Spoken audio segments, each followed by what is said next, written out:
మునుగోడు ఉప ఎన్నికపై 3 పార్టీల భవితవ్యం. మునుగోడులో 3 పార్టీలకు టెన్షనే. కాంగ్రెస్ సిట్టింగ్ స్థానాన్ని కాపాడుకుంటుందా? ఉప ఎన్నికతో బీజేపీ బలం తేలనుందా? రాజగోపాల్ రెడ్డి కాంగ్రెస్ పార్టీపై నమ్మకమా? ఇచ్చిన వాగ్దానాలు తీర్చని టీఆర్ఎస్కు ప్రజలు పట్టం కడతారా? మునుగోడు విజయం ఇప్పుడు టీఆర్ఎస్, బీజేపీ, కాంగ్రెస్ పార్టీలకు చాలా కీలకంగా ఉంది. దీంతో నియోజకవర్గం చుట్టూ కనిపిస్తున్న రాజకీయ వ్యూహాలు అన్నీ ఇన్ని కావు. ఇంతకీ మునుగోడులో రాజకీయ పరిణామాలు ఎలా మారుతున్నాయి? మునుగోడు ప్రజల నుంచి వినిపిస్తున్న డిమాండ్లు ఏంటి? ఏ పార్టీ తరపున ఎవరు మునుగోడు బరిలో నిలవబోతున్నారు? 3 పార్టీలు ఎలా సిద్ధమవుతున్నాయి? కాంగ్రెస్ సిట్టింగ్ స్థానాన్ని కాపాడుకుంటుందా? రాజగోపాల్ రెడ్డి ఎంట్రీతో బీజేపీ అధికారం చేజిక్కించుకుంటుందా అనే ప్రశ్నలు పలువురిని సతమతం చేస్తున్నాయి. దీంతో మునుగోడులో బీజేపీ అభ్యర్థిగా రాజగోపాల్ రెడ్డి పేరు దాదాపు ఖరారు అయినట్లే. టీఆర్ఎస్, కాంగ్రెస్ అభ్యర్థులపై నిర్ణయం తీసుకోవాల్సి ఉంది. 2018 సంవత్సరంలో టీఆర్ఎస్ తరపున ప్రభాకర్ రెడ్డి పోటీ చేయగా మళ్ళీ ఆయనకే అవకాశం ఇస్తారా లేదా అన్న దానిపై క్లారిటీ లేదు. ఈ ఉప ఎన్నిక ప్రతిష్టాత్మకం కావడంతో ప్రస్తుతం శాసన మండలి చైర్మన్గా ఉన్న గుత్తా సుఖేందర్ రెడ్డిని బరిలోకి దించే ఆలోచన కూడా టీఆర్ఎస్ అధిష్టానం చేస్తుంది అన్న ప్రచారం నడుస్తోంది. జిల్లాలో సీనియర్ నేతగా ఉండడం, ఎంపీగా, ఎమ్మెల్సీగా పనిచేసిన అనుభవం ఆయనకు కలిసి వస్తాయని గులాబీ నేతలు అంచనా వేస్తున్నారు. డైరీ కమిటీలకు ప్రాతినిధ్యం వహించిన గుత్తాకు మునుగోడు నియోజకవర్గంలో మంచి నెట్వర్కే ఉంది.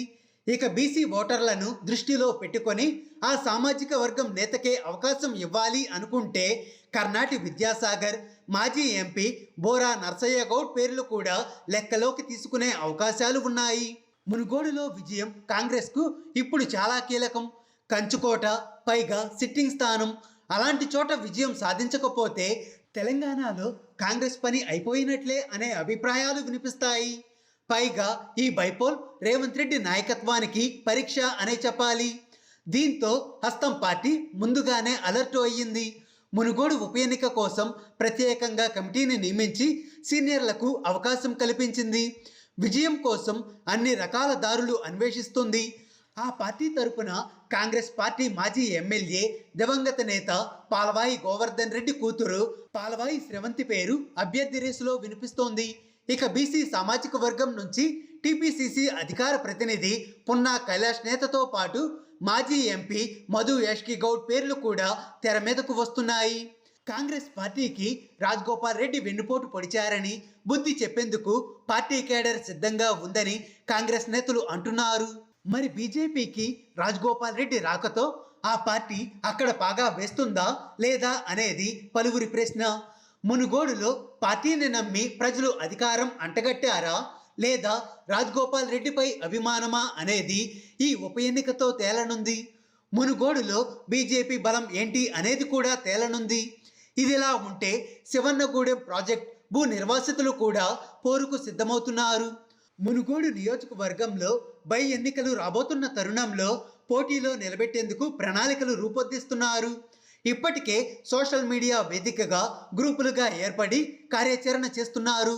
గతంలో ఫ్లోరైడ్ విముక్తి ఉద్యమం చేపట్టిన విధంగానే బైపోల్ నేపథ్యంలో 100 మందికి పైగా నామినేషన్లు వేసేందుకు కార్యాచరణ రూపొందిస్తున్నారు. R&R ప్యాకేజీ, 120 జీవో ప్రకారం పరిహారం, డబుల్ బెడ్రూమ్, ఇంటికి ఉద్యోగ కల్పన ప్రధాన డిమాండ్లతో పోరుబాట పట్టనున్నారు. నోటిఫికేషన్ రాగానే గ్రామాల వారీగా సమావేశాలు నిర్వహించి భూ నిర్వాసితులలో మరింత చైతన్యం తీసుకొని వచ్చేలా పగడ్బందీ చర్యలు చేపడుతున్నారు. అటు 3 పార్టీల పోరు ఓవైపు, శివన్నగూడెం ఆందోళన మరోవైపు. వీటన్నిటి మధ్యలో మునుగోడులో కుర్చీ మీద కూసునేది ఎవరో తెలియాలి అంటే వేచి చూడాల్సిందే. హాయ్ ఫ్రెండ్స్, మా టుడే టుమారో యూట్యూబ్ ఛానల్ చూస్తున్నందుకు చాలా థ్యాంక్స్. మరిన్ని లేటెస్ట్ వీడియోస్ కోసం వెంటనే సబ్స్క్రైబ్ చేయండి. అలాగే ఈ బెల్ని కూడా రింగ్ చేసేయండి. మా నోటిఫికేషన్స్ అన్ని మీ మొబైల్లో వస్తాయి. అలాగే మా వీడియోస్ మీకు నచ్చితే లైక్ చేయండి, షేర్ చేయండి, నచ్చకపోతే కామెంట్ చేయండి.